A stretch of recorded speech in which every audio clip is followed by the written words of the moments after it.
Hello everybody, welcome back to my channel. So in today's video we are going to discuss when you are band 3, when you are new to the country, what kind of work do you do, what do you do. All right, so if you're interested in this topic, please watch the video till the end. And if you know someone who is already here in the UK or who is planning to come to the UK, please share this video with them also. If you are new, welcome on board. If you're a returning viewer, thank you so much. So my channel provides information about UK nursing and everything around me. If you haven't subscribed, what are you waiting for? Do it now, please. Talk about what you should do and what you are supposed to do when you are band 3. So basically you should work alongside with the nurse. She should teach you how they do the drug round, how they do the OBS, what is the procedure, what is the work routine, all of these things. As a nurse, what is your job and how you should do it. All right, so first thing you do basically is you do the medicines with the nurse. You are not going to sign it for them, but you should practice it with the nurse and she should countersign with you. And you should be doing the medicine, you should be doing the drug round with the nurse, and she should observe you, she should supervise you, and she should countersign with you. All right, and after that, if we talk about the TPR, temperature, pulse, respiration, OBS of the patients, band 3 nurses, they can do OBS of the patients, but what happen is we record them in an app called Vital Pack. So all the observation of the patients are recorded in that app, and you will be given a login and password, but you will only get the login and password when you get the training for that. So yes, you heard me right. For the OBS also you need to have a training, and they give you the training for Vital Pack, how to enter the OBS in that Vital Pack. So basically they're not teaching you how to take the OBS, they are teaching you how to use that particular machine, how to use the Vital Pack. It's like a mobile where you record all the observation of the patients. So they give you the training, and then when they are confident enough that you can take the OBS and you can you can record them appropriately in the Vital Pack. And what is the meaning of the high news score? News score, when the parameters of the patients are abnormal, it goes up. So you should be knowing that what is the meaning of news score high. All these things they will teach you in the training. So after the training they will give you login and password, then only you can do the OBS as per the policy. All right, so you should be aware about these changes. All right, as a nurse obviously you would know all these things, and you would know how to record them, how to what is the meaning of high news score. And if you are band 3, you should report it to the nurse who is working with you. Obviously you will do that, you are a nurse, you know all these things. All right, and when you get the login and password, then only you should do the OBS and recording of the patient. What we nurses do is we ask you to take the OBS and write it down on the paper, and later on I can record it in the Vital Pack because I'll be having the login and password.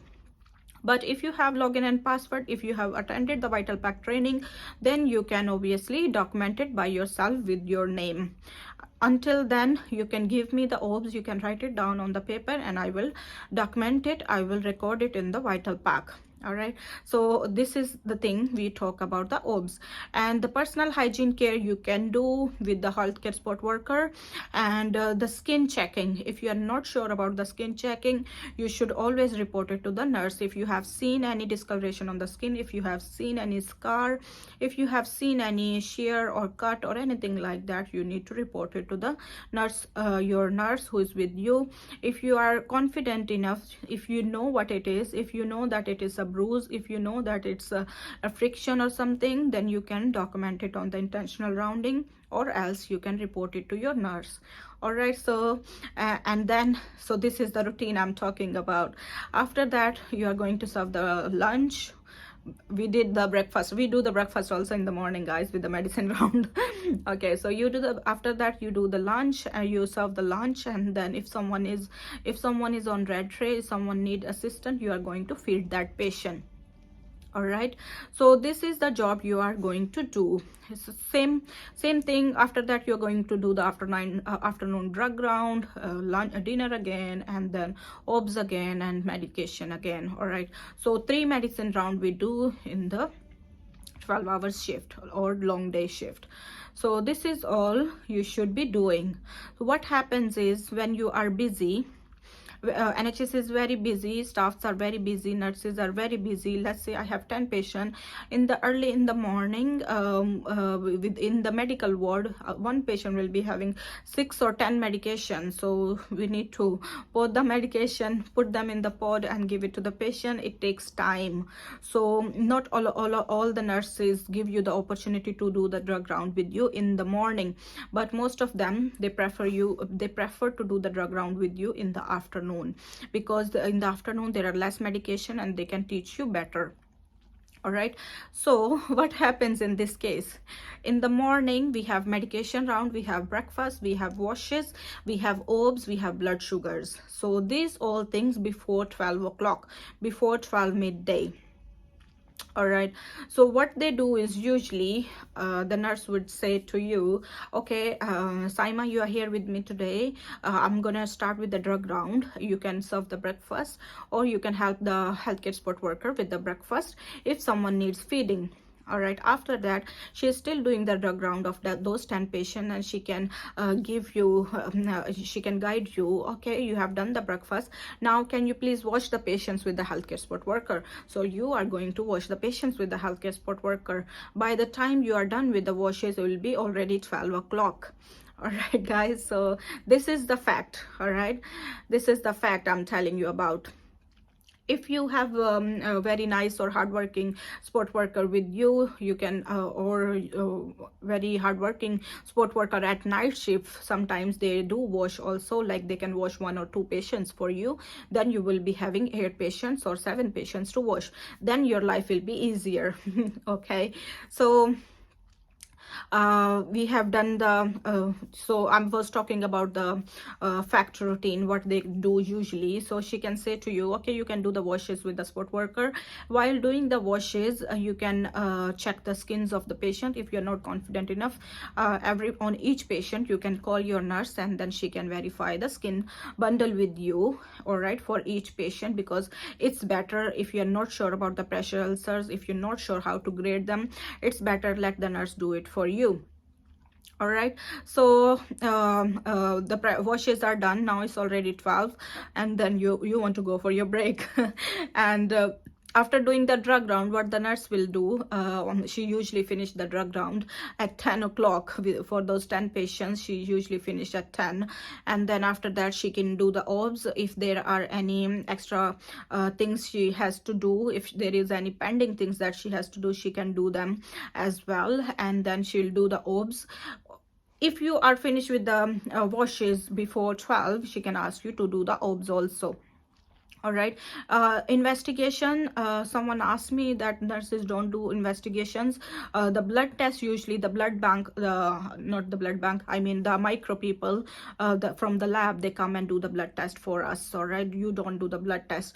Also in our organization, the IV cannulation, doctors, they do the IV cannulation, so nurses, they don't do that either. But if you are competent, if you are being signed off for that, you can do IV cannulation, you can do the blood test as well. We have a lot of sport workers, we have a lot of nurses who do the blood test, who do the IV cannulation also, but you should be having a competency to do that. All right, if you don't have the competency, you are not allowed to touch the patient, you are not allowed to cannulate the patient, even though if even if you are cannulating back home, still you need the competency to do that. Okay, so don't do it if you are not sure how to do it, and if you're not sure that whether you should do it or not do it. All right, also the extra procedure, nebulization, ECGs, yes, you can do it. And blood test, I've said that you are not going to do it. The blood micro people, they do it. And also the cannulation, the doctors do it. And the medication, the nurses, they are going to do it. You are only going to be signed off for the medication medication when you get your PIN. Even for oral medication, your nurse in charge, your band 6 or band 7, she can sign you off when you are when you get your NMC PIN. Before that, they are not allowed to sign you off for the oral medications or IV medications.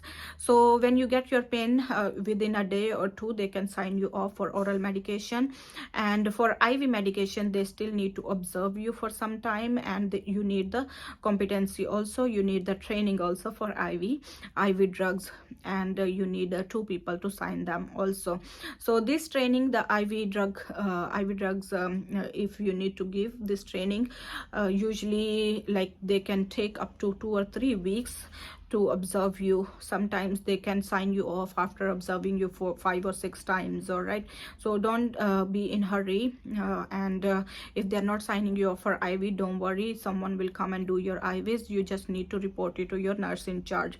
Maybe your nurse in charge can do it, or your nurse with you, she can do it, or the nurse in the other team, she can do it for you. So if you are not competent, if you are not signed off for the IVs or oral medication, please don't do it. Even single paracetamol you cannot give without being signed off. So let me make it very clear with you that you cannot give a paracetamol to the patient unless you are signed off for your oral medication, unless you are signed off for your IV drugs. You cannot give anything to the patient. The other procedures you can do, and you should observe the nurse who is doing the procedures with you, who is doing the medications with you. She should supervise you when you are band 3.